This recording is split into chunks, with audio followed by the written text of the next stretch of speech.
the ego entrepreneur that has to do everything. I acquired 21 units in 6 months, and I did everything. You know, I was putting curtains up at 2 a.m. in the morning with the wife ringing me saying, "Where the hell are you at?" And I'm like, "I've got to get these curtains up. I've got some guests coming tomorrow," and you know, and I exploded. You know, I didn't believe in help. I didn't want to give any money away, and I ended up smashing my head open and end up in hospital. And pretty much the doctor was like, "You're burnt out. Like you're doing far too much." And that was the moment for me where I listened to Clockwork, the book, and just changed absolutely everything for me. And from that day forward, I don't even think I've lifted a hammer or a drill. And I've instantly built a team around me. And now I don't really go near properties. I don't do anything with them. I don't get involved in operations.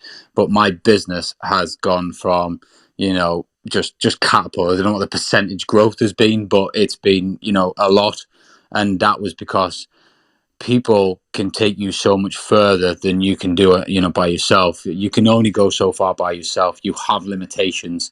And also, one thing that I've understood from managing people, not only in my business, but kind of the roles I've had previously, is you're never get somebody to do two roles in a company, because they will always choose the role that they prefer, and they'll use that as the excuse as why the other role doesn't get the time of day. So to give you an example, if I had someone doing guest operations and sales calls to estate agents to try and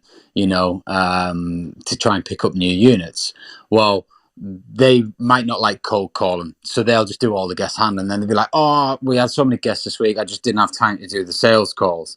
And naturally you might get someone who doesn't like handling guests, so they love picking the phone up, which is me.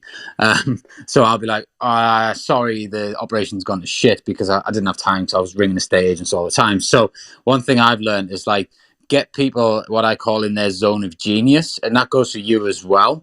Get yourself in your zone of genius. Do what you like, do what you enjoy, and then you hire every single person in their own different zone of genius that complements your business.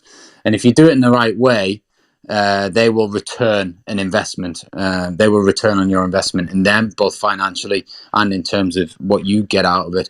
They won't be an expense to your business. Having a blast, gonna get it on the Bruce Lee podcast. Bruce Lee like Bruce Lee, cause it's so hard and the T is loose leaf. Making up those rhymes, don't write it, just do it loosely.